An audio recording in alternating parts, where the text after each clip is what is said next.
Namaste. Welcome to NIMHANS. My name is Manasa Manjunath. Today we will be talking about depression. I have back with me Karishma Rajan Menon. Welcome back, Karishma. As I've said previously, she is a psychologist who's registered and practicing in Sydney in Australia.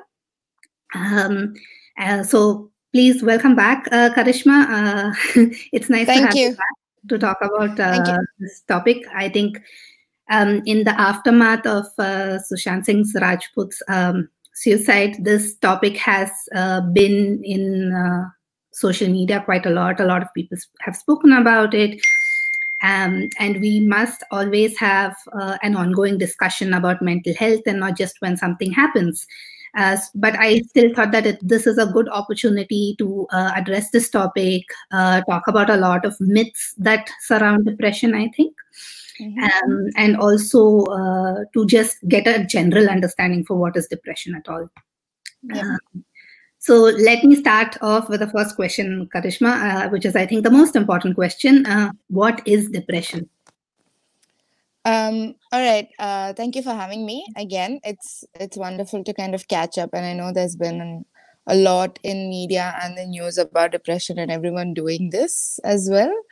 So kind of like a disclaimer that I want to set out is I am an early career professional, so I'm just starting out, and this is the information that I'm sharing is information that I've studied about and with respect to the work that I've been doing over the past couple of months as well. Okay, so now to answer what is depression. So depression is a mental health disorder which characterizes itself as with symptoms of sadness, prolonged sadness, loss of motivation, loss of energy, decreased interest to do activities. It affects your sleep, your appetite, and it affects all aspects of your functioning. And to be classified as something as depression, all of these symptoms need to be present for a minimum of 2 weeks. And then you get, then it gets classified as depression. Okay. So you mentioned that it affects your functioning. So the common myth that surrounds depression, I think, and what I've also heard about in discussions with people is it's like a sadness. So the way you described it just now, it is not just a sadness, or some people even go to the extent of calling it laziness, right? Yeah. Yeah. So that's a really good question, because the thing with depression and calling it sadness is we see it so overused in media as well. So someone's been sad, or they're like, oh, I've been depressed, or I've been depressed. But it is very, very different from sadness. And the way that I like to understand and explain it to patients I see is something that my supervisor told me that stuck with me is sadness is kind of like a common cold you get, whereas depression is the flu that you're stuck with. So what that means is that depression is more serious than sadness. And sadness often is associated to a particular situation or a task. So say you don't, you got bad marks in an exam, you are sad about it. Or you broke up with your partner, you are sad about it for a while. But then after a while, it goes away. The way depression is that all of these things that I mentioned, so failing in exams or breakups, can be triggers for you to develop something known as depression, which is more overwhelming, which is more prolonged, which is associated with this increased lethargy and decreased interest to do activities. So even waking up every day feels like a big chore, or taking a shower feels like too much. Just getting out of bed is too much. And no matter what, nothing that they it's often mistaken as laziness, because this is the motivation and energy is so low that people can't get out of bed. So often it's people just say, oh, stop being lazy, just get out, just do something. But it's not. It's that sadness, and all these physical symptoms as well. And the way it's different from sadness, again, is with depression, you're a lot more self-critical. So you hate yourself, you hate for feeling this way, you hate that you can't do anything about it, that you don't have energy to do any about it. So it's a lot of this self-critical negative talk that you have towards yourself, which is very distinct from sadness. Because sadness, you're not saying total bad stuff about yourself. You're just saying, oh, it was bad, it was shit, it's a bad time, but you're never directing that inwards. But with depression, you are directing it inwards. You are losing hope. um, there's a sense of hopelessness, there's a sense of helplessness, which makes anything and everything hard. So it affects functioning in such a way that your personal routine, so like I said, like getting up and all of that gets hard, talking to someone gets hard, going to work gets hard, completing day-to-day activities gets hard. So it's a very, very, very distinct disorder from sadness, which is just an everyday ongoing thing that anybody and everybody will go through at some point in their lives. So what you're saying is that it tends to linger and you tend to focus it all on yourself, whereas sadness, you're like, oh, okay, that happened, that's why I'm sad. So yeah. And it is that, and you're able to function when you are sad. So you have like sad days and sad moments in your life, but you're still able to get up and go for work and all of that. But with depression, the feeling is more sadness. And I've had people often tell me it's a sort of emptiness that you feel, and that's beyond sadness. So it's not just sad, you feel empty, you feel like there's no emotion. It's a constant state of meh or blah, or like nothing will excite you or interest you, and things that you love to do no longer interests you. So it's a very, very difficult state to be in. Yeah. Can you call it like a sort of an apathy for anything and everything? Like a general lack of feeling towards stuff. Yeah, it's a lack of feeling. Some people do experience apathy, but it's more, that's kind of like in the extreme kind of cases, but it's more a diminished or decreased interest to do any sort of activities that you previously loved or enjoyed. And you're aware of it. You're aware that you've lost interest. You're aware that you don't have energy. You're aware that you can't do all of these things, which is what makes it even more harder. Because from a state of like 100% functioning, you're this just being who knows all of this, but still can't find the motivation or energy to do anything about it, which is frustrating. Yeah. So holding on to that, I think you've already covered a lot of it. Like you spoke about how you have a lack of energy, you don't tend to function as well as you used to, you don't feel like doing the things you like to do. Are there any other markers or like symptoms that people can watch out for, or that other people can see in you, maybe to maybe guess or see if you have depression? Is there like anything else that you would add on to these things?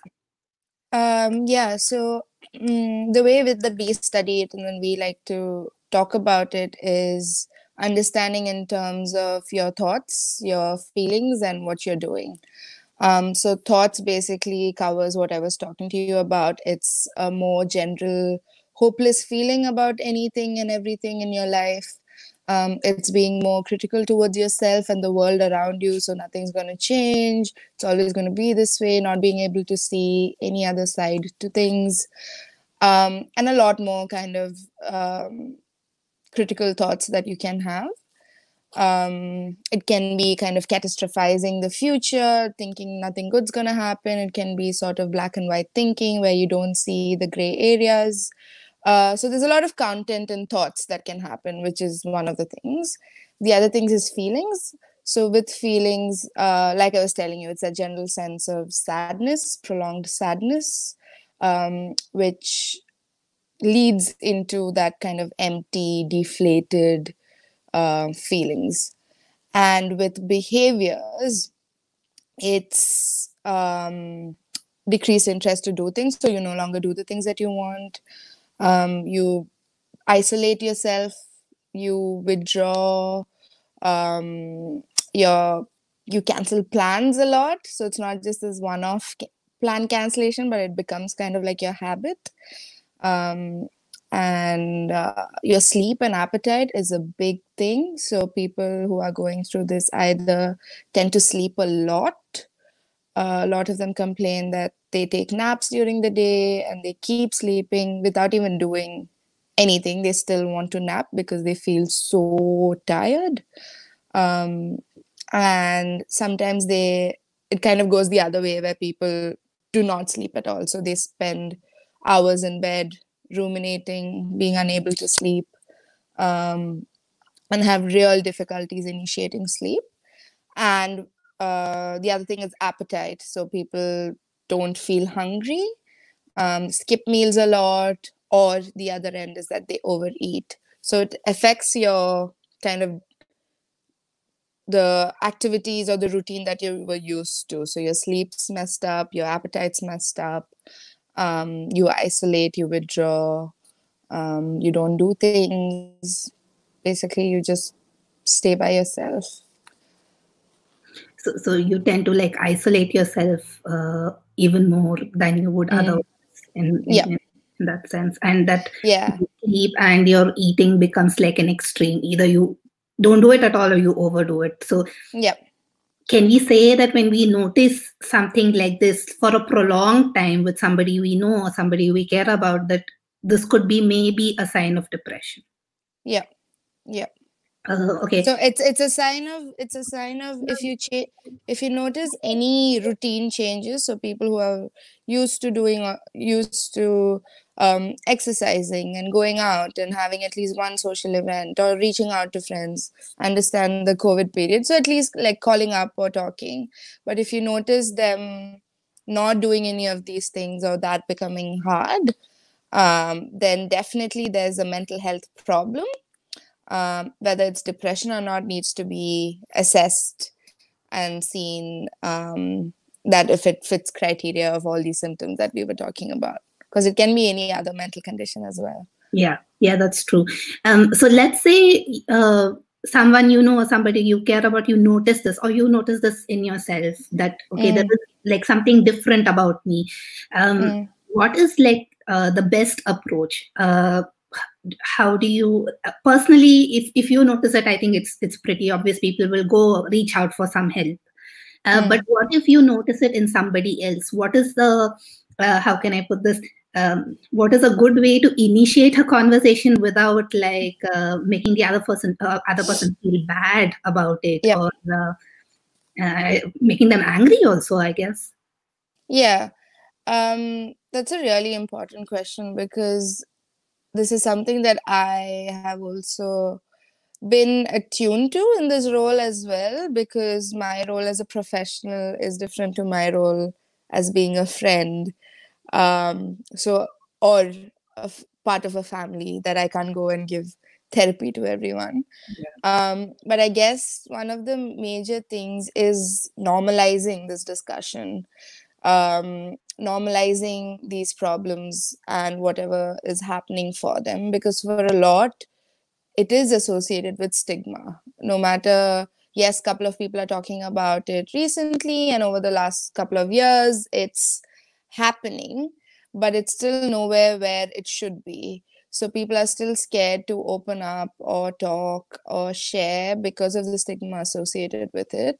And it's also harder for people who are undergoing depression, because that's the last thing that they want to do, because they've lost hope, they don't see any direction, and a lot of that critical thought is, I'm a burden, and my problems will be a burden. So reaching out would be really, really hard for them. So I guess if if you are in your circle, if you have a good circle, it's always important to have these conversations before you start noticing any problems, kind of making discussions around mental health part of your gossip or your chat or your check-ins, to be like, okay, this is happening, this is what I read, what do you think about it? Because the next time around, if someone in that group is going through something, they'll be more willing to share. So conversations need to happen regularly and not just when something pops up in social media. It's great, but not enough. And then if you see someone who's already going through it, then it's normalizing and offering them options, because sometimes they don't want to talk. So you just kind of send them, see, this is hard, and this is also part of the symptom that it's so hard. So what do you want me to do? Do you to always check in and ask what they want? Do you want me to check in with you and see how you're doing? Do you want me to just listen if you want to vent? If all that is too much, can I help you with your chores? Can I do your bills or do your tax, or cook you some meal? Because all these small things go a long way, because those are the things that people who are going through depression struggle the most with. And then kind of saying, these are the options that I know where you can seek help. Let me know if you want me to book the first appointment with you, if that's too much for you. And I can do that for you. Let me know if you want me to accompany you while you're visiting someone. I'm here, kind of thing. Because like I said, a lot of that critical thought is if when they feel they're being a burden. So however you can normalize that it's not, and it's part of the symptom of it. Okay, so I think I kind of understand what you're trying to say. I have one follow-up question, but I think I'll come to it a little later, because I think it's a little too early in our discussion to talk about. Yep. One of the things that I want to ask is, when we talk about depression, you mentioned that it's a disorder or it's an illness. So it's no different from any other physical illness. For example, the flu that you mentioned, right? Which you compared it to. So I think this is another one of those myths that surrounds depression in general discourse. Is it curable? Definitely. Okay, thank you for saying that. Because I think this is another one of those myths which is so prevalent in social media, which says that once you have it, it doesn't leave you or something like that. But it isn't, right? It's just like the flu. You get help for it, and then you're okay for it. Yeah, and definitely, I guess, like everything with social media, the intentions are right, but the execution is all messed up. I guess what I understand from those kind of dialogue is that once you get depression, you are more susceptible to get another episode in the future. Like, you're more statistically likely to get it.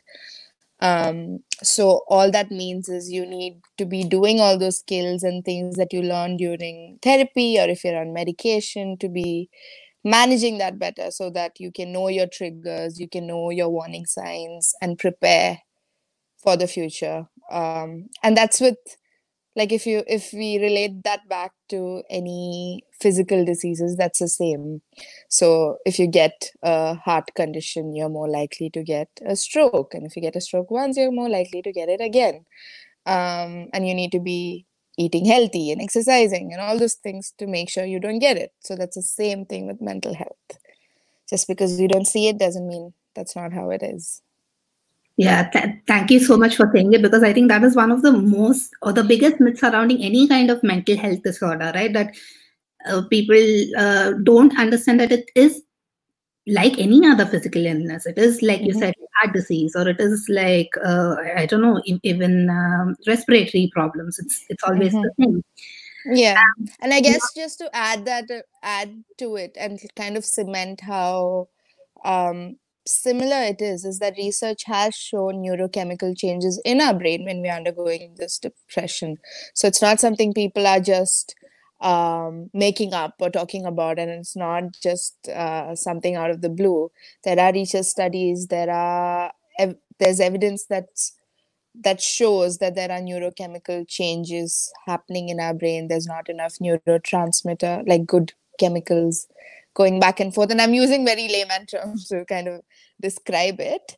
But yeah, just to say that there is research backing that there is something actually observable for people who need it, to say that, yes, these conditions do affect your brain structures and the communication patterns in your nervous system. So yeah, I think that's also very good to know, because unlike other physical injuries or other physical illnesses, you don't have like these I don't know, like a wound or a symptom that is obvious first glance, right? Like I have a big hole of depression in my brain. You don't have that. And I think that's a problem with us people, right? Like the symptoms you mentioned, you would have to observe these things, right? You would, I think, have to take a little bit of interest in somebody to notice these things, which I don't think a lot of people do nowadays. I think which is why a lot of people would even miss maybe these symptoms, even when they are really obvious to somebody else. Now let's talk about therapy. We know depression is curable, but of course you need the help that goes with it, right? Like it's like the medication you would take with anything else. So can you guide us a little bit about what does therapy involve? What would you have to do? Okay. So therapy. Wow, such a big word. So much pressure to be representing what it means and what it does. But therapy means, like for someone with depression, therapy means seeing a qualified professional to guide you to build skills to manage and navigate through this problem, basically. And that's with any mental health condition. So kind of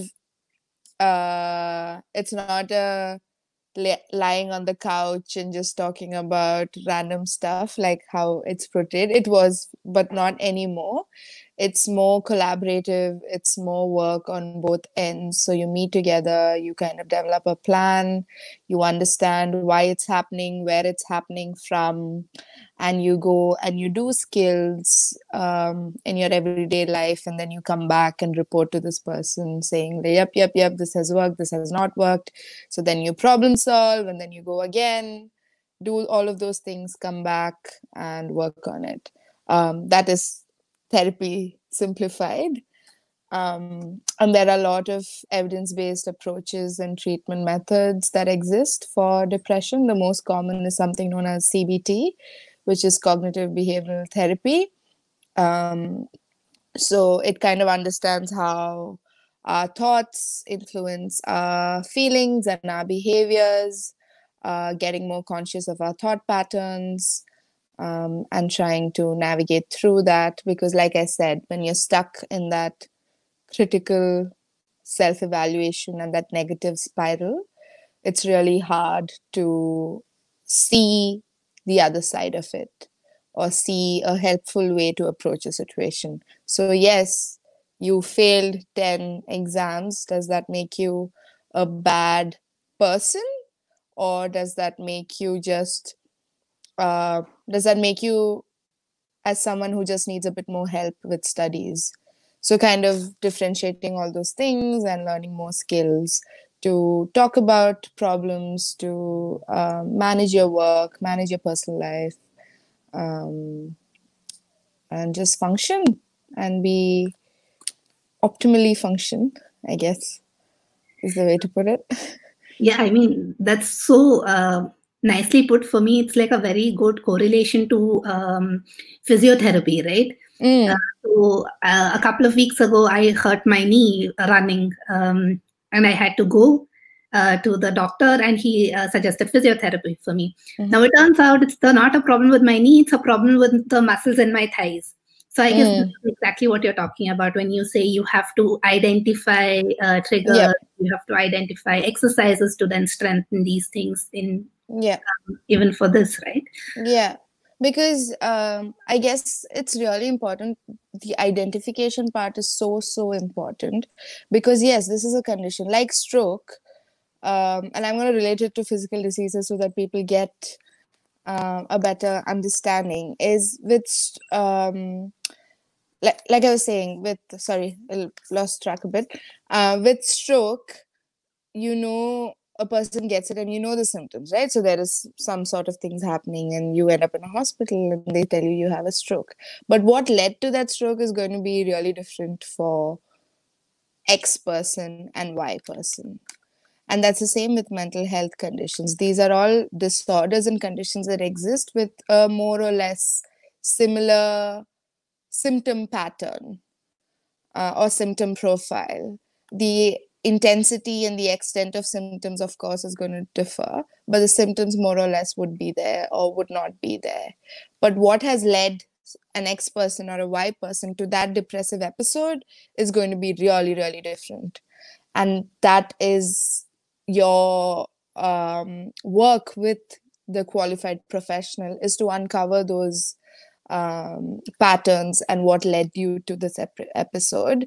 Because yes, you are in this episode, you can learn skills to manage this, but it's really important to understand the why of it, to make sure in future, whatever comes, you know what to do about it. That you're basically equipped enough to handle when it comes up again, or should it come up again, right? Yeah, exactly. Now, this may come across as a very stupid question, but I feel I have to ask it because no questions are stupid. Can you see depression coming? As in, can you see, oh, okay, I might be going in that direction? Can you prevent? Is it possible at all?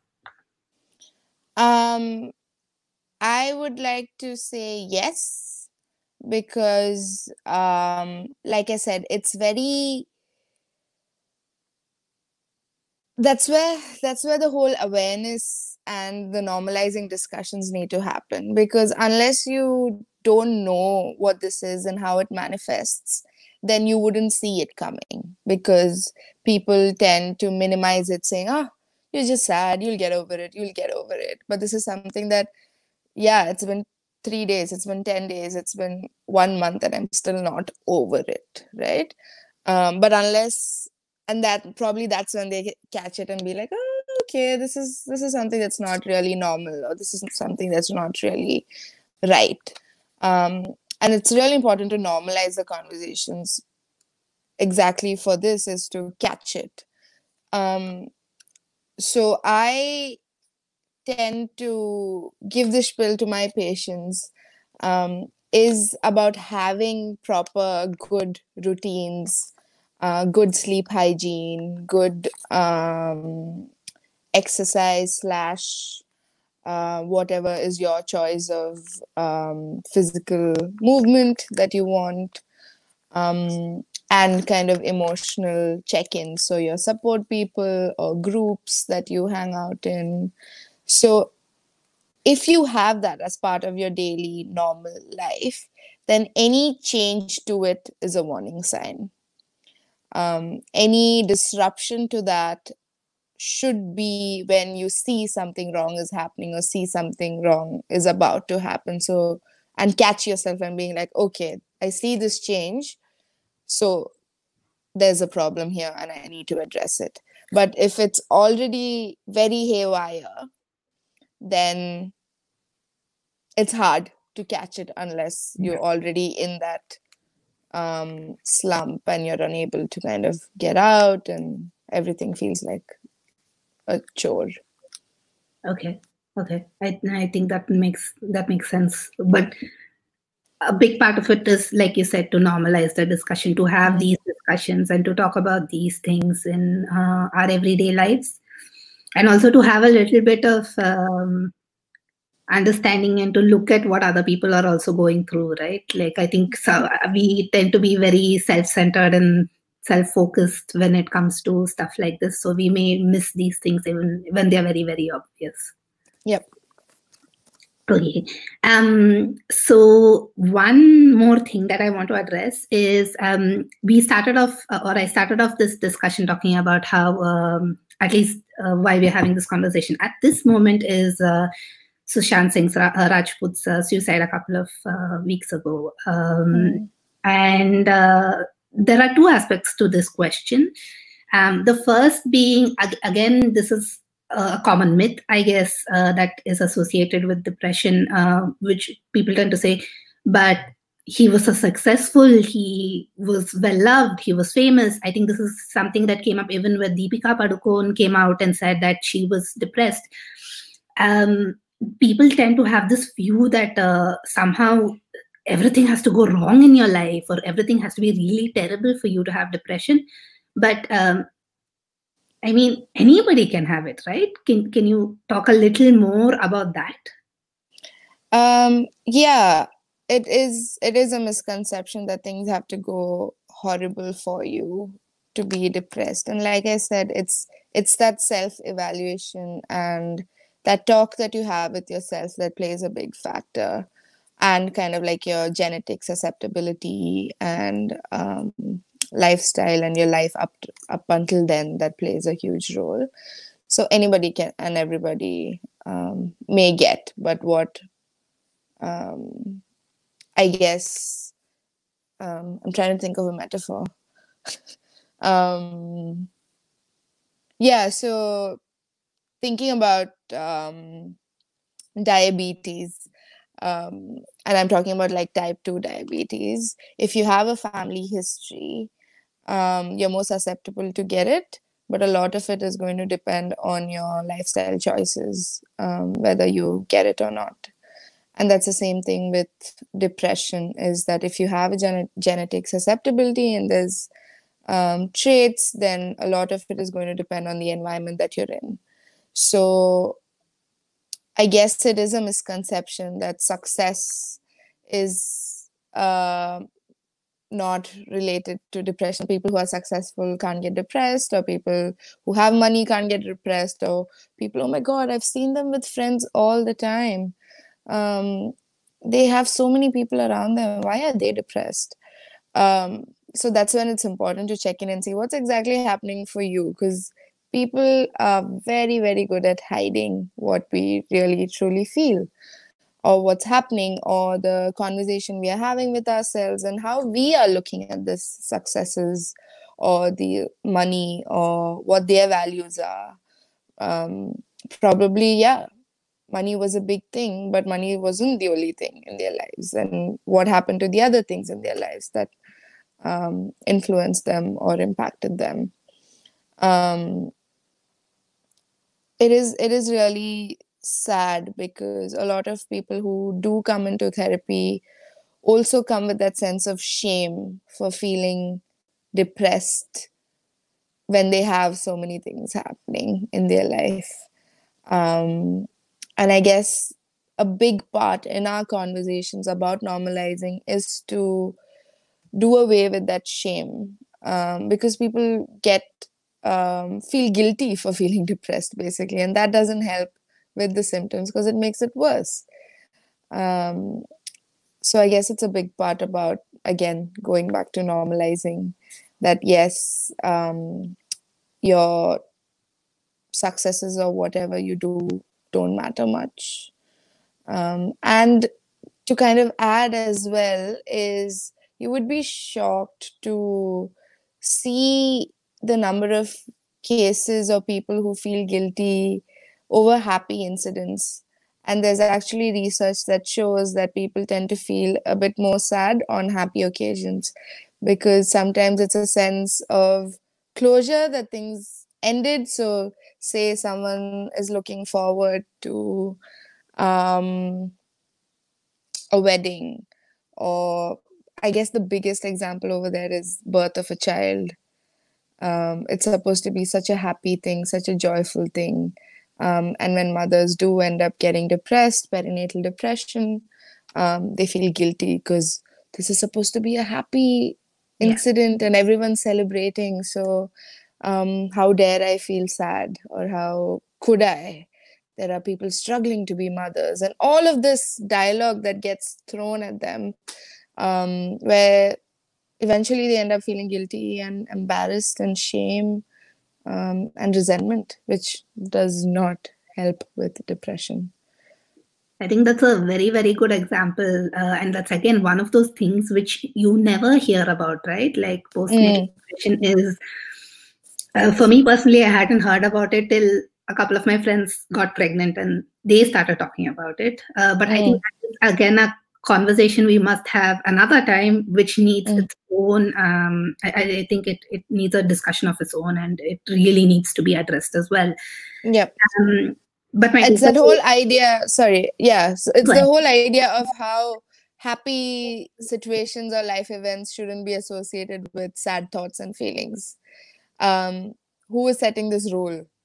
How are we to know what that person's going through, or what that person's evaluating, or what that person's kind of meaning making in that situation? So that's what we kind of need to address.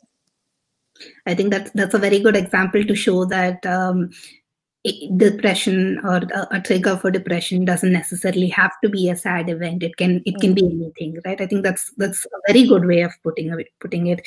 Now I want to come to the second part of my question associated with Sushant Singh Rajput's suicide.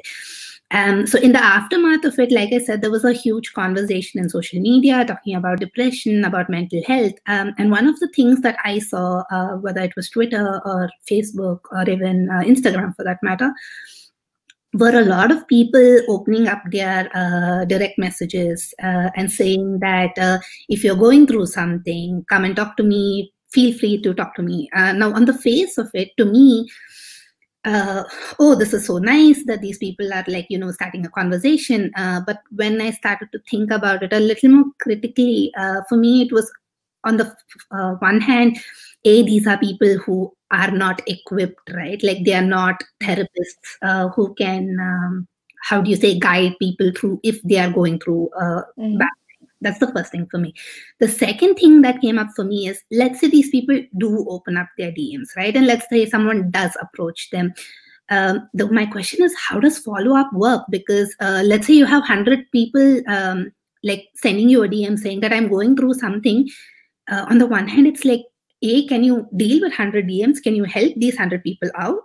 And if you don't, are you maybe negatively impacting them? And the other thing is, what happens to your own mental health, mental well-being, right? Like it can get overwhelming because normal people don't know, to be very honest, how to deal with these things or how to help somebody out, right? How to look at it. I guess to kind of normalize that is professionals also tend to get exhausted and overwhelmed, and it takes a lot of skill that I am still learning to kind of not let it affect you so much, or not let it impact you in such a way. And it's part of our training, it's part of our ongoing training. We're supposed to keep doing it. So yes, I'm kind of, I am not so pumped by the idea of people opening up their DMs for chats. And to be honest, I've seen a couple of influencers say that, yes, you can let me know in my DMs whatever's happening, or if you want someone to talk to, but PSA, I will not be getting a chance to respond to everyone or to reply. So this is not a professional method. This is just for you to send this message out into the oblivion, like out from you, out from your heart, and just put it somewhere. But with the whole understanding that, no, this is not professional help. You should talk to someone qualified. Yeah, so I guess with that intent, if you're able to acknowledge your limits with doing that, I guess it is a strong way for people to kind of talk about it. But again, it's debunking those expectations right from the start, because a lot of the influencers out there haven't. They've just put it out, like put messages in my DMs and everything will be all good. So yeah, I am not sure how the follow-up is happening, because what I am also a bit wary about is, for some people, just that sense of not responding to messages, or people being put on scene after they read messages and not getting a response. I imagine that itself is a sense of invalidation of their struggles. So if someone has reached out and told you all of these things and you put them on scene, if you have read receipts or whatever on, that itself can prove to be invalidating. Yeah. So unless there is a team to say, thank you for sharing, or an automated message saying, thank you for sharing, but here are the resources and this in your community that you can reach out to, I guess would be the best way. If Instagram can put that kind of feature into it, saying celebrities can use this option where they just link them to resources. So if someone puts in their DM, but oh, that's a cool idea. Instead of people just saying, link is in my bio for resources. Yeah, so I think I was all over the place with that idea, but my basic message is that people realizing that celebrities or influencers are also just regular people who have their day-to-day stuff happening and who have their own challenges and their own struggles, and hey, social media is not easy to be up there. So if people can understand that and still they just want it as a venting without anyone acknowledging that vent, then go for it. But if you're looking at someone to validate your struggles, to be there, to listen more intently, then probably an influencer is not the person to go to. And that's where you need to reach out to a professional who can do all of those things for you. Yeah, and also personalize it for you, right? Who can help you do it. Exactly. Here I want to come back to what you had said earlier, right? Like in this sense, when you think about influencers and the platform they have, maybe they can help in normalizing this discussion about depression. I think that will be more beneficial rather than them telling, okay, come open my DMs or open, talk to me. Exactly. Or put that cool idea of like automated professional resource. And this is the whole issue, I guess, is with the aftermath of that incident that happened. A lot of the celebrities did do exactly this, of being like, hey, mental health is important, let's talk about it, come to my DMs or go see someone. A lot of the celebrities did it in different ways, and there was a backlash for that as well, where people being like, oh, you rejected him, now you want everyone to seek help and talk about him. Where was the industry for him? Where was the industry when he needed help? And a lot of backlash that various celebrities faced. And this is why the point that I was talking about in the beginning is having these conversations before things like this happen. Don't wait for someone to pass away to normalize these conversations as part of your influencer life. If you could hold these conversations and connect people to resources, then the backlash you face when something like this unfortunately happens wouldn't be so intense, because people are focusing on the wrong thing right now. People are more focused on not that mental health, all of that's matter, but how Bollywood failed him. That's true.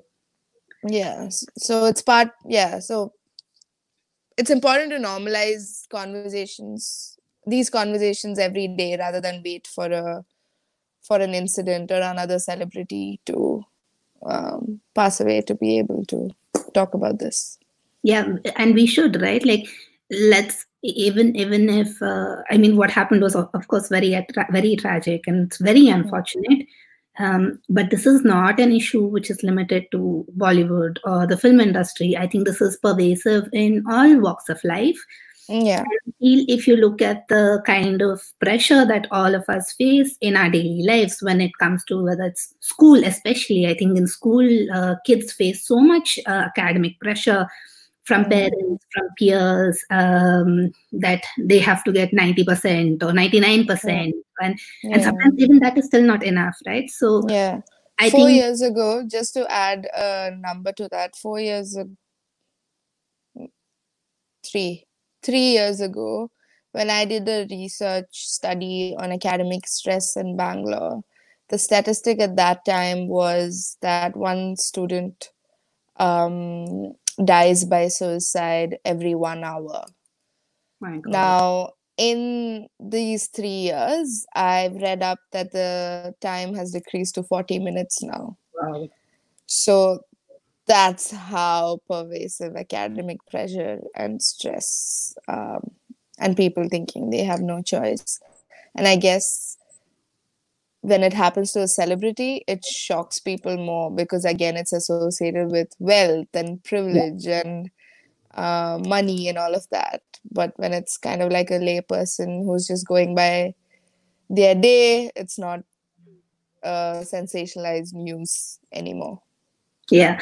So I just want to take a small detour here and talk about this, what you just said, right? The statistics about suicide for students.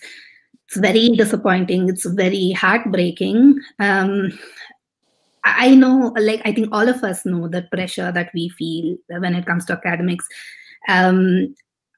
I was not a very good student in high school, but I did pretty well in my board exams. But there was a lot of pressure on me and on everybody, I guess, to do well, right? And I think sometimes, even if you as a person don't take this pressure, you're okay with it, right? But there is a pressure from outside, from society, for you to be an engineer, to be a doctor. But I think what I want to say here is that marks are important, but it is not the be all and the end all for it all. Because you didn't get a first rank or a 99% doesn't mean you're going to fail in life. Please, anybody who's listening to this, take this to heart. Marks are not a be all and end all. Engineering and medicine are not the only two careers that are there. Yes, psychology. Come, yes. Be a mental health professional. Yes, and I think that's again a very important issue. We do not have enough mental health professionals in India, which is so important to address again these issues that I think it was. Well, I think I shouldn't say it if I'm not sure, but I think it was somewhere 1 in 3,000 or 1 in 30,000. I forget which zero was it, but even if it's 3,000 or 30,000, that's the ratio of professionals there is to the people in India. Yeah. So I think one of these things that is very important to me, and I remember in my school, we had a counselor. And she used to come. She used to come like I think once a month. It was she used to come for once a month for an hour, and she used to make us do like these seemingly very mundane things, like draw something on some topic or something like that, and then she would follow up. I must add that, like, you would have later somebody coming and telling you have to go see the counselor, and then. But I also remember that I think she had to leave or they let go of her, I think when I was in the 7th standard or something like that. So yeah, it's very minimal, but at least you had the option. If you if you feel the need, there was always the opportunity to go and speak with her. That option was always there. As long as she was there, she was always on campus. So I think can you talk a little bit about that, like the need, especially in schools and in colleges, where you have this pressure to have like a mental health professional who is there and who is accessible to these kids who really, really need them during these times, right? Yeah, it's huge. It's huge, and I'm all for making mental health part of the curriculum. Do away with SUPW or whatever that's called now. And having these discussions, because school is so challenging. The stories that I hear right now are horrific. With the bullying and the shaming and social media, cyberbullying, and things that happen right now are very, very shocking. So there definitely needs to be a counselor or someone in school to be able to catch triggers, or for people to talk to, for students to talk to, that's not their immediate mom or dad, because there might be repercussions, or we don't know how conversations are normalized, or how talk about emotions are normalized. So it's really important for them to have an objective third person who can evaluate and make the right choice. Because as children, especially teenagers, we feel like nobody would understand us, and the whole world is against us. The whole world is against us, and our problem is the biggest, worst thing out there. So you don't want someone to shame you and blame you. You want someone who can sit and understand and offer you the right kind of help. And especially, I guess, back in India, because we are still struggling with this, is normalizing these conversations. So having it part of your curriculum, having people who can come talk to classes, having professionals who can come and talk to students, offering students options to do after their 10th, letting them know that engineering and medicine is not the right thing, is not the only thing, and giving them options, talking to career counselors. All of those are really, really important. Okay, so I want to hold on to one thing you said, and I think Karan has the statistic for us, which is much, much worse. That in India, maybe 0.3 mental health professionals for every, 1 lakh people, right? Yeah. Now, I want to talk about something. Mental health professional, right? There are so many words. There is counselor, there is therapist, there's psychologist, there's psychiatrist, and then you have mental health professional. And for me, the most important thing is when you're going through something that is so as serious as a depression or any mental health disorder for that matter, you want to go to somebody who is equipped to handle the situation and who can help you. Not somebody who is, how can I put this, who's just done some sort of crash course, or who thinks that they are very good at listening to, assume that they can help you. Can you talk about the importance on the one hand of going to a qualified person, and who is a qualified professional? What are like these markers, or what can you look out for when you talk to when you're choosing somebody to go and talk to? Yep.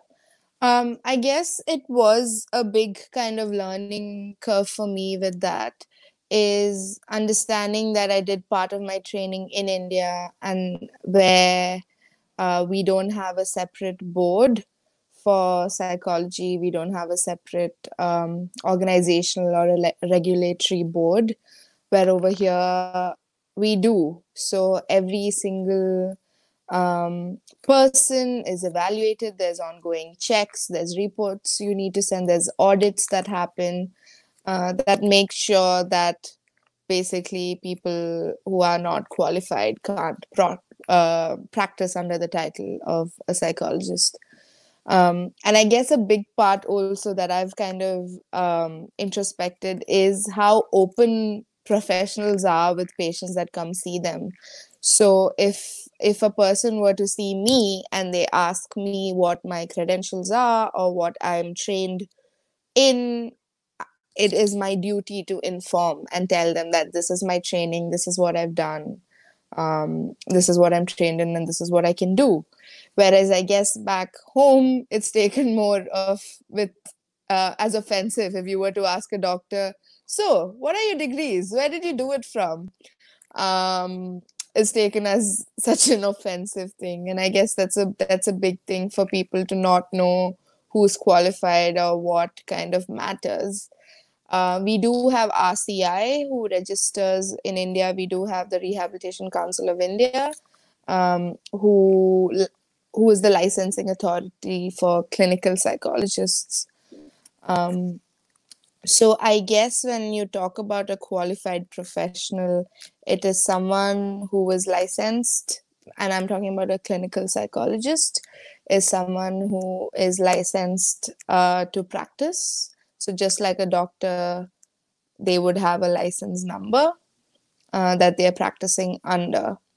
So, and when you separate these kind of terms or titles that you were talking about, the differences are with the complexity and the intensity of the problems that you deal with. So with a counselor, they are trained to deal with issues that are not as chronic or severe like a clinical psychologist would do. And that would be very different to a school counselor. So because, again, the gap is with the institution and the regulatory body, because there is no one protecting these titles and making the consequences also really severe. There's a lot of overlap that happens with people who've done 6-month diploma courses calling themselves clinical psychologists and practicing. And that's really, really dangerous, because if they are not properly trained and someone goes and they're not giving the right help, they are potentially stopping this person to see another person in their life, to see another professional, because this one bad experience is going to stick with them. And this one bad counselor or whoever they saw is going to pave way for their future. So I would always, with my friends, I would always push them to verify their credentials. To verify in the sense is to ask them. And if they are getting offensive or offended, then probably you're not going to be a right fit, because there is nothing to get offended for a psychologist who's doing this work, because part of the process of therapy is being open and genuine with someone. So if you are getting offended and if you feel the need to lie or keep something hidden, then you're not the right fit for them. So I would always say ask what their training is in, where they've trained from, before you consult them. Understanding limitations in counselors, in psychologists, because psychologists cannot prescribe. So if you have something that's really chronic and really debilitating, then you need to see a psychiatrist.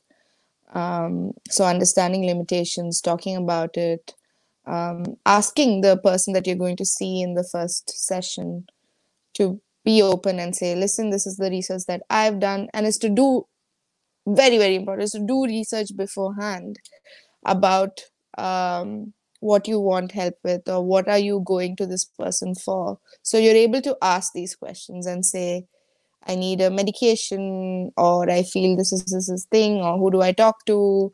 What is a good psychiatrist?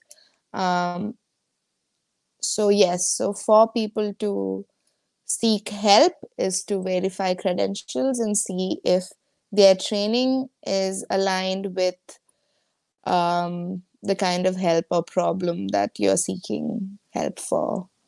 And the way that over here we practice is we have our bio and we have our credentials in our website. So if you're practicing as part of a company, then our name's there, our training is there, what we've done is there, what our specialization areas are listed, so people can kind of go through that list and choose the person they want to see. And like I said, because there's a regulatory body, people can also look up your name and to see if you're actually registered or not. And I guess the biggest thing to talk about here is sometimes it takes 2 or 3 to find the right fit, right? Because it is a person-centered journey that you're doing with someone. It is a journey. So you need to find the right fit where you feel the most comfortable with, where the person that you're seeing is genuine with you, and you get that sense of comfort to open up. Because if you're not, then probably that's not the right fit. And that shouldn't deter you from the process of therapy. That should just enable you to find someone else that will work out for you. I think that's very important, what you just said. It's okay if the first person you go to doesn't work out for you, to try until you find that one person who is a good fit. And it isn't like a reflection that you're hard or anything. It just means that, you should be comfortable, right? At the end of the day, it's about you. So look for something that you're happy with. Yeah, and I guess that's where we also need to realize that therapists are also people with different relational styles and different ways they interact and engage in therapy. So just as you would gel with friends or people, you would find a therapist also. You would need the therapist to also be someone who you're comfortable with. So I guess that's really important to find your right fit, because personally, when I see my patients, I tend to use a lot of humor. So if you don't get humor, then it's going to be really hard to have an effective relational style or a therapeutic relationship with me, no matter what my skill or training. Helps me with the skills, but in the end of the day, it's people we are talking about. Yeah, I think it's also because you are talking about very personal things, right? You have to open up and you should be comfortable enough to do it or to say these things to somebody. So, which is why it's important to try. One other question I want to ask is that, let's say I come to you or I go to a therapist. You can't come to me. Yeah. Or hypothetically, I go to like a therapist or like a psychologist. Now, let's say that what I'm suffering from is very acute, or which the person I'm going to isn't equipped enough to handle. They would technically refer me to a person who can, right? Like, would that happen? Or in an ideal situation, it should happen, right? They should, yeah. Ethically, yes. It is duty to, we shouldn't do any harm. So yes, if you feel like you're not skilled or you're not equipped enough, refer them on. Yeah, so for example, you mentioned that psychologists, for example, cannot prescribe a medication, but there are and there will be cases where medication is required, and for that you would have to be referred to a psychiatrist then. Yeah, but also understanding that psychiatrists also wouldn't do long-term therapy. So often people who would need medication, it is a multidisciplinary team management. So they would have a psychiatrist who reviews their medicine and who does all the medication management, symptom management with that. But then for effective outcome, or kind of like the best prognosis, is if you see another professional in therapy as well. And that's what the research also says. Okay. I want you to talk about one more thing with regards to psychologists and psychiatrists and medication. In my personal experience, I have noticed that there is a certain amount of hesitation or a certain amount of stigma associated with taking medication for mental health issues. Now, the way I understand it from the analogies you gave before, it is no different from a blood pressure patient taking BP tablets or a heart patient taking whatever medication they have to. You shed some light on this and the importance of taking medication maybe for some people? Yeah. I guess it's again going back to that same thing of when you don't see it, people are wary of taking medication. And that stops them or prevents them from getting the right sort of treatment.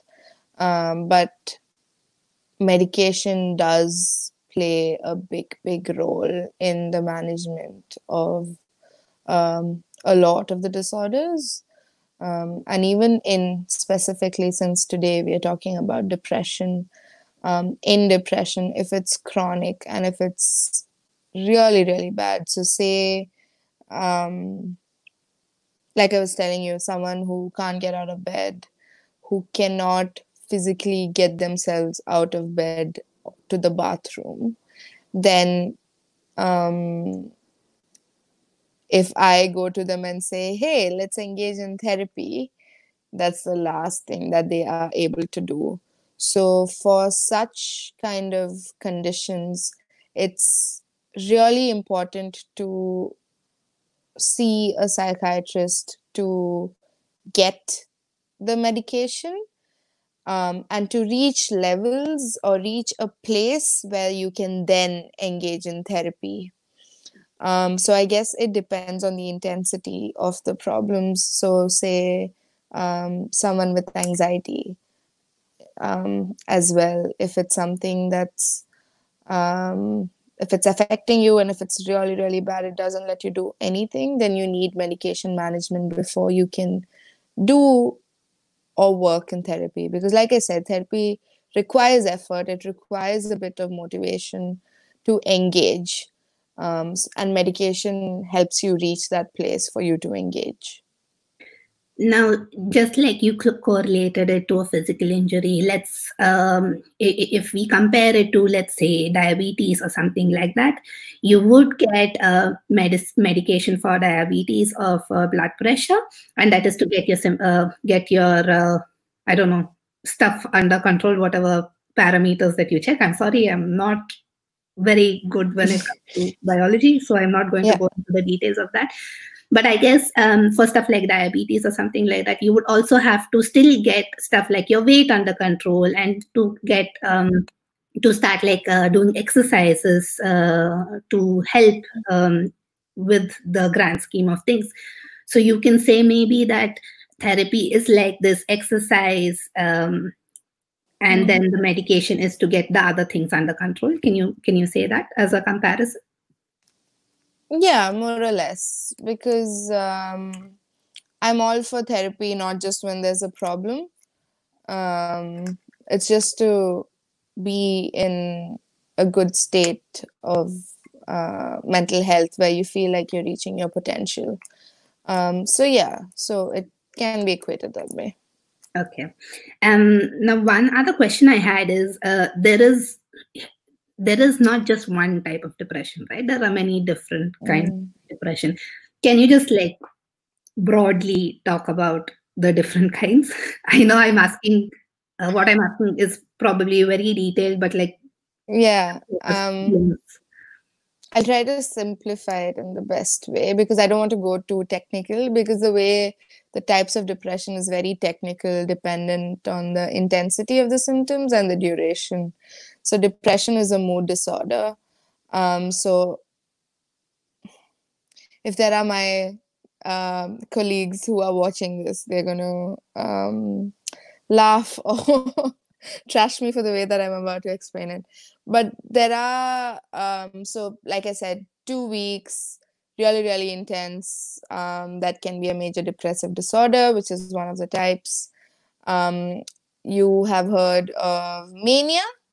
So if people have depressive episodes along with kind of like moments in their life where they're very elevated in their mood and all of these 10 other symptoms, which classifies as a manic episode, then it's called bipolar, which is also a type.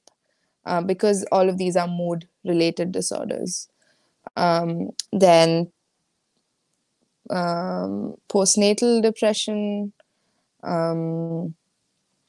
seasonal affective disorder, which is known as SAD, very easy to remember, where I'm sure you've heard of it, people who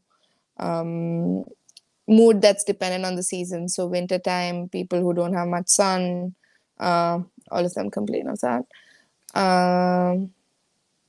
And I guess the other two is, again, with just the intensity of it. So there's something known as this dysthymia, which basically is a type of depression where the symptoms are not intense, but it's at least for a minimum of 2 years, where you have this low intensity depressive symptoms lasting for 2 years. And then cyclothymia. So there's a lot. Yeah. So I guess it differs with basically the intensity and the duration. So if you feel like all of these symptoms that we spoke at the beginning of this has lasted for at least 2 weeks, then you probably have a major depressive episode. But if you're listening to this and you notice yourself being in this state of all these symptoms, but not to that intensity, like I said, that you can't get out of bed and you can't function, but it's still there and it's still affecting your mood, and you're still more days low than usual, then at least for a period of 2 years, then you're probably undergoing this dysthymia. So I guess the major thing would be see someone if you suspect anything. Why wait? Like any physical disorder or physical condition, you wouldn't wait for a heart attack before seeking help. If you have chest pain or if you notice something that's weird, you would see someone. So the same thing. Yeah, so if you notice anything out of the ordinary with yourself, then ideally you should seek help.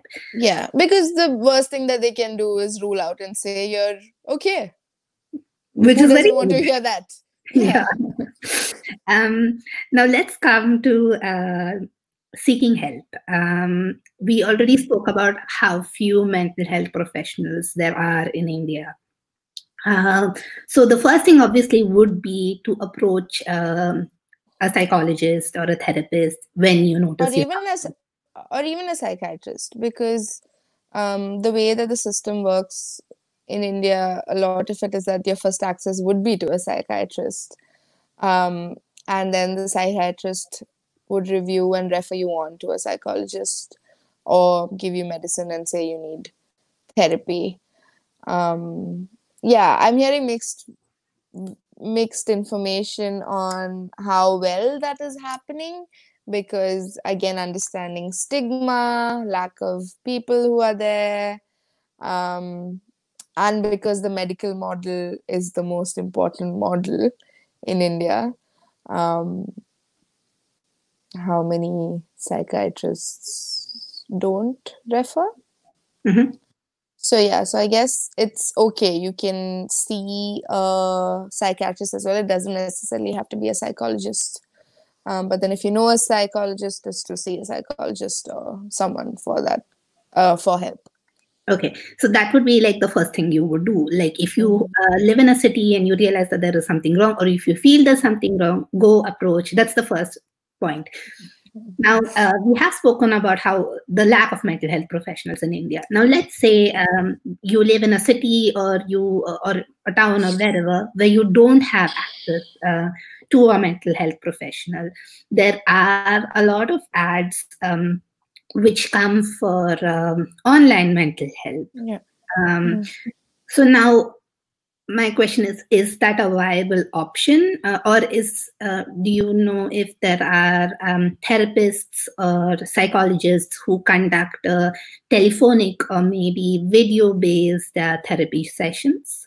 Yeah, it usually wasn't the case. There were just very few who were doing it, but with the whole kind of COVID-19 situation, a lot of it has gone online and telehealth, and I've seen a bunch of resources out there in India, clinics going digital, lot of 24/7 counseling services. Again, I am not going to offer anything specific only because I haven't heard back. I have people who have reached out, but I haven't heard back on the efficacy of it or how well that's turned out. But I have seen a lot of it happen. But yes, online is definitely an option because um, there is evidence for online treatments being evidence that it works. So we shouldn't be quick to kind of push that away. So definitely would help. So it is definitely an option. Some of the resources, I guess, and I'm again offering resources here in Australia, but it is online resources. So there's sites known as Beyond Blue, Reach Out, This Way Up, Headspace. All of these resources offer information on how to manage depression, how to see warning signs, how to seek help. And then I guess it gives you numbers for the local helpline.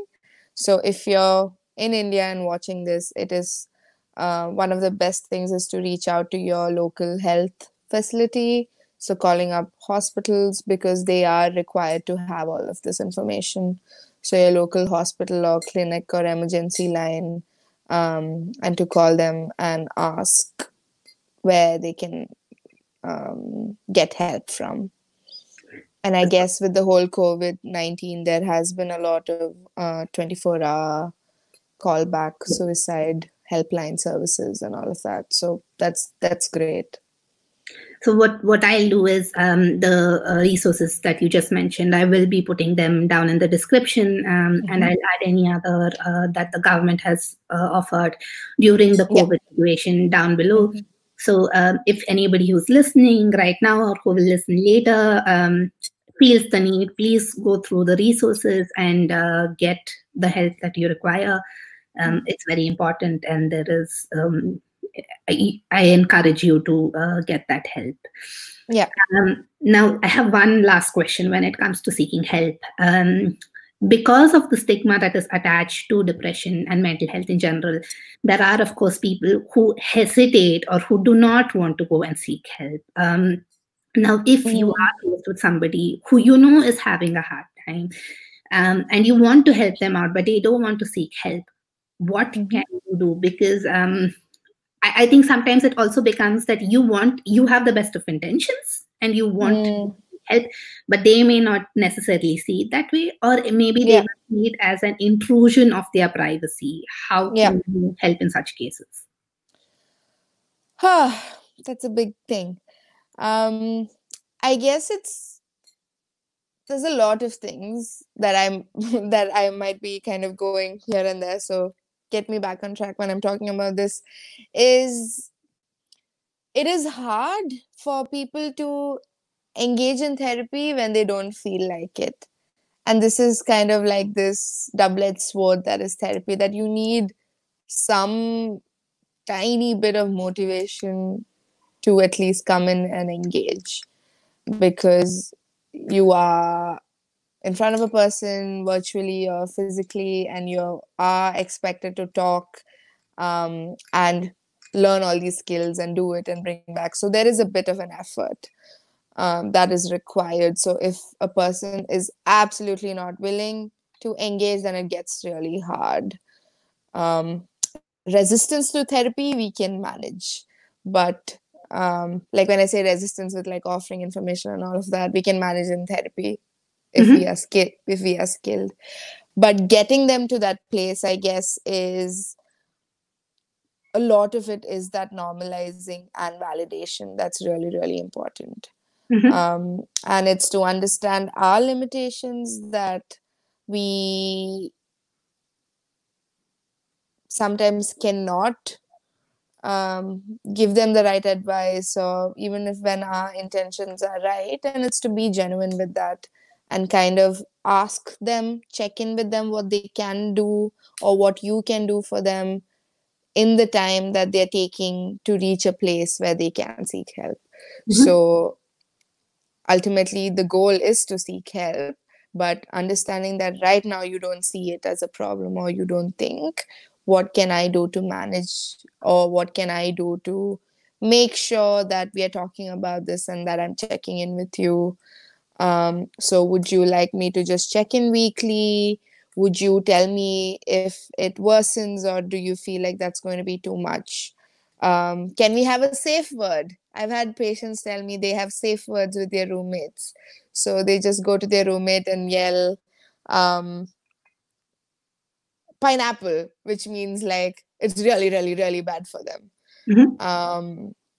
So having those kind of conversations and kind of saying, okay, in the time that we are waiting for you to feel motivated enough to seek help, what else can we do? Can we do all this information that's there on these online kind of resources, websites? Can we do check-ins with each other? Can we do a bit of self-care? Can we do joint self-care? So can we go for a walk together or catch up for coffee? But I guess what's really important is that for the person who is taking care is to also make sure that they're in that right mental space to offer the support, because this can be exhausting, this can be overwhelming. So you shouldn't sell yourself too short on it, basically. So is to understand your limits, understand you're also a person who need space, who needs good mental health hygiene, and realizing your limits and having all that conversation beforehand till they reach a place where they can seek help. But if you ever suspect any sort of harm or risk to the person, is to immediately call emergency or anyone and to get professional external support involved as soon as possible, because a major symptom, like I said, with that critical thought is the thoughts about when they lose hope, is the thoughts about harming their lives or ending their lives. So to absolutely not shoulder that responsibility alone is to, even though you feel like, oh my god, they're gonna hate me for talking about this problem to someone else, if you feel ever that you're not qualified or that there is risk to this person, is to immediately call someone for help, someone externally for help. Yeah. So the way I understand understand it is to offer the help that you can, but when you see that you do not have the resources or the capacity, to make sure that that person gets the help that they need, especially when there is harm involved. Yep. Okay. And I guess it's when you're offering help as well, you're holding that person till they seek help. And part of that holding process, like I said, people who are undergoing depression don't feel motivated to look at information or seek resources that can help them. So probably for you is to provide them with that and say, hey, I came across this interesting website that offers all of these things. Do you want to have a read, or do you want me to read and tell you what I read in that and see what can help you? Because sometimes that reading, that influx of information can be really, really hard. So it's kind of saying, do you want me to read, and then I can tell you what I found useful, and maybe you can try that and let me know. But yeah, so like I said, understanding your limits and making sure you are doing your best sort of self-care as well while you're caring for someone who is undergoing this condition. And relating that back to physical health, if you are caring for someone with a physical disability, you need to be in the prime of your health to be able to do that. Yeah. If you want to lift someone from their bed, take them to the bathroom, you need two healthy hands and two healthy legs. So the same way, if you want to support someone through something as intense as a major depression, then you need to make sure that your mental health and space is okay, that you're able to listen and be there for this person to be offering that support. So you need a healthy mind. It's just, I am cringing on the use of healthy mind, but yeah. Okay. So let's take some questions now from the live audience. Is there anything that stands out to you that you would like to choose? Go ahead and just. Where do I see questions? On the right side, can you see comments? Okay. Maybe I need to flip my phone. I can't see. Is it in the chat? Live comments. Yes. Okay. Yeah. Okay. All right. What are you choosing? Like, how are we doing this? Go ahead and choose, and I can display it if you are not able to. Like, if you feel that there is something we haven't addressed that has come as a question. Okay. So I guess a couple of easy questions I'm just gonna answer is depression related to certain age group? No. So there are cases of childhood depression as well, and it can go up to older age. So it's not related to any certain age group, and especially for children, as parents, we need to notice when children are showing signs, when they are withdrawing, when they're not being very cheerful, when they're not forthright, and to check in and see if anything major is happening. Okay. So I guess the other one is, can depression be a symptom of another disorder? Will it be a different experience of depression than depression? When I talk about depression, I guess I'm talking about major depression. So the symptoms that are there with major depression.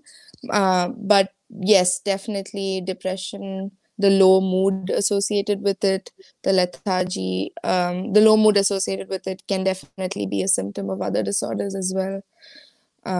So people with chronic pain conditions can have depression as a symptom, because I'm just thinking of something. Yeah, so for example, people with chronic lower back pain, they would be physically unable to do things that they would do, or meet up with people or catch up with people. So they can experience depression. And depression has a lot of comorbidity with anxiety disorders. So yes, so depression is a combination of all these different symptoms that I talk about. But yes, the low mood that's associated with it can definitely be a symptom in other disorders. Okay. Will it be a different experience? Not really. Okay. I guess I've answered what causes depression. Yeah. We have So like I said, it's a combination of different things. It's not just one thing. What is mental health hygiene? I guess that's a really good question. So mental health hygiene is what is.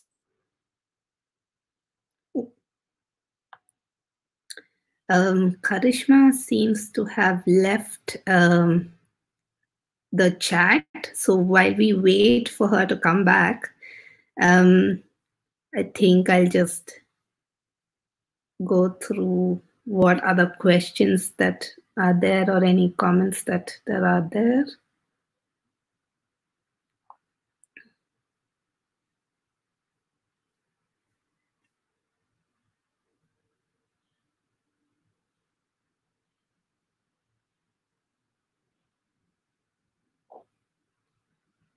there is this one question, are there any ways we can stay mentally fit as well to avoid mental health issues? I think this Karishma spoke about in our last chat on mental health during COVID-19, where she said that she did list a couple of things that we can do. I think towards the end of the conversation, I had asked her for the top 5 tips to maintain good mental health or a positive, or a good state of mind during the lockdown. So you can look back to that conversation. Karishma's now back. I was just talking about. I'm so sorry. My phone just froze, and then I had to restart it. I don't know what happened. Sorry, technical issues. So I just said that this question, are there any ways to stay mentally fit to avoid mental health issues? I think you did shed light on this when we spoke about mental health during COVID-19. Yeah. Yeah, and I guess it kind of fits into the question that I was starting to answer about mental hygiene. Is exactly those things. So staying physically fit is a very, very important aspect of mental health hygiene.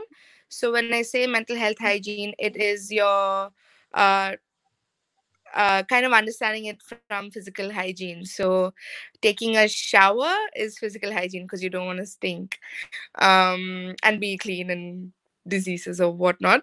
So I guess with mental health hygiene is to make sure that you have proper support systems, that you are tracking, keeping a track of periods of low mood, or any sort of situations or periods where it is out of the ordinary. If you feel pressures, if you feel stressed, if you feel things are happening in your work life or your personal life that it's harder to manage, then it is your hygiene kind of going out of balance. So having a good mental health hygiene is having a good routine, having effective and good support systems, keeping check of your stress levels, people who are stressful in your life, maintaining boundaries with them, maintaining boundaries in relationships that you think are too stressful. If you're caring for people with disabilities or with any problem, is to have good self-care. So encompasses all of this. So I think what you're saying is it comes down to also what you spoke about right at the beginning, is to normalize this conversation about mental health, to create an environment where you speak about mental health and showing that I guess it's okay to have these problems, right? Yeah, exactly. And especially talking about it with before anything big comes up on media, because the focus changes.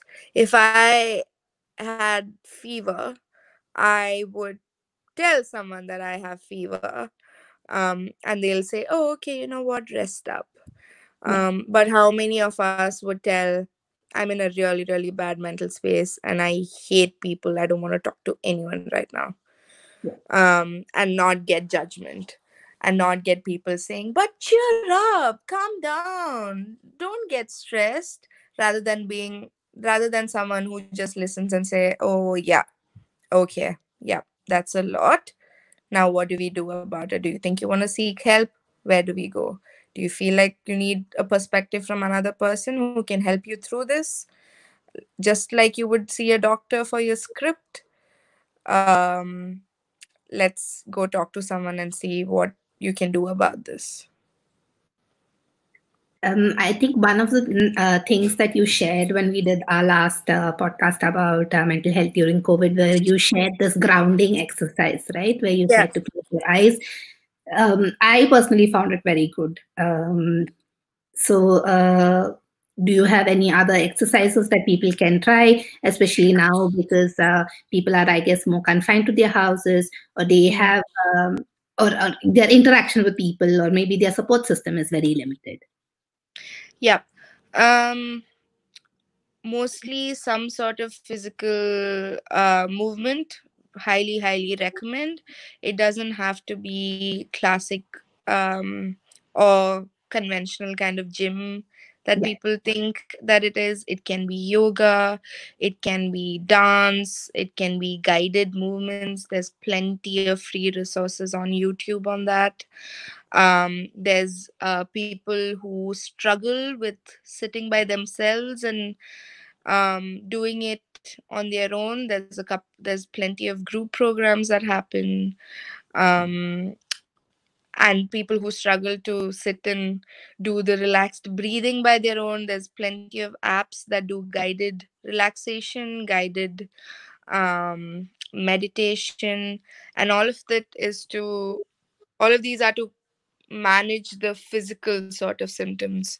But I guess for the more kind of self-critical thoughts and all of that, would be to journal, um, and you can see what's happening every day, where it's going wrong, what's triggering you.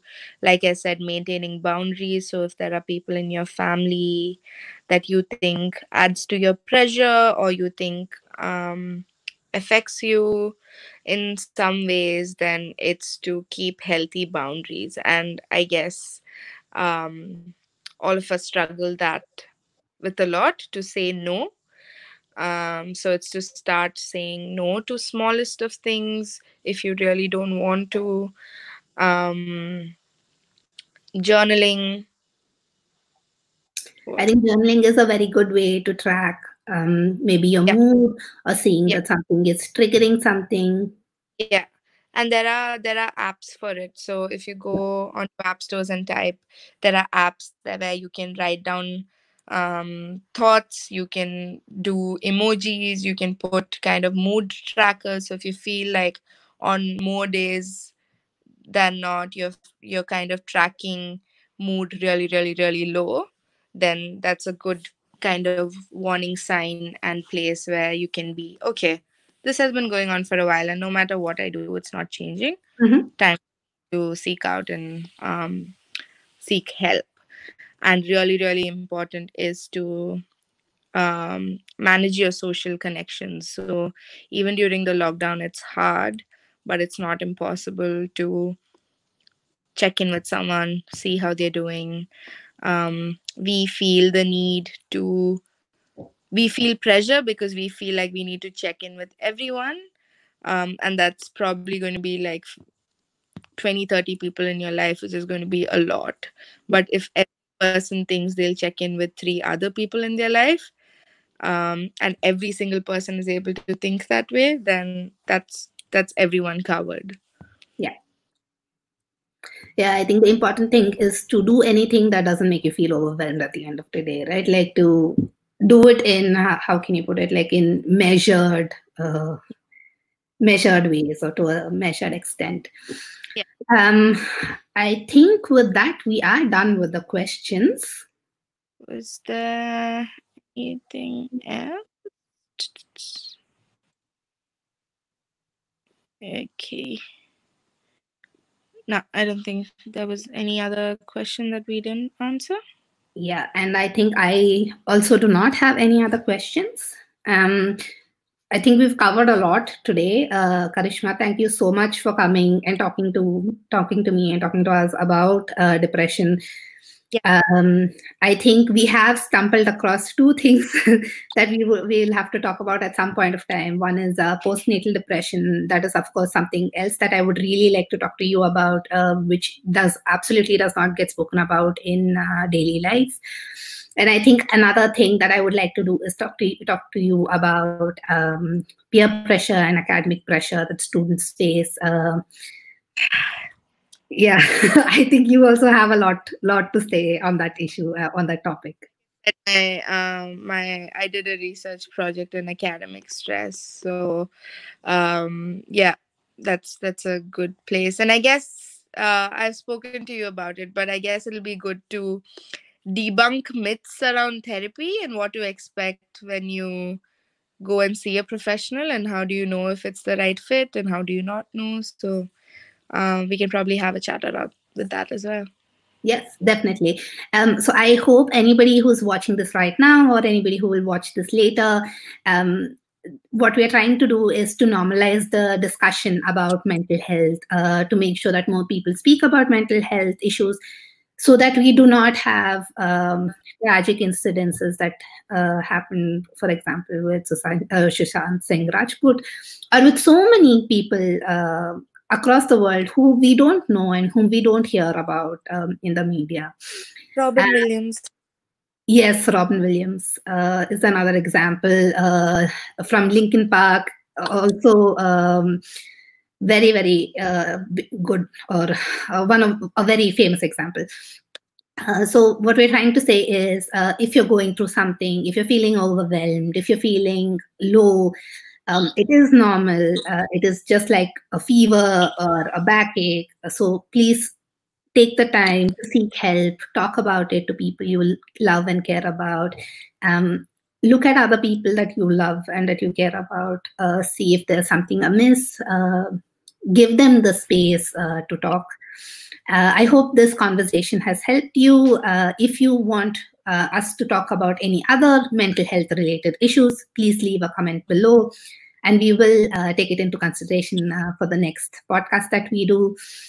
So until then, thank you, Karishma. Thank you, everybody. Thanks for having me.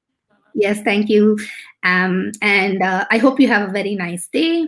And please keep healthy, and we'll see you soon.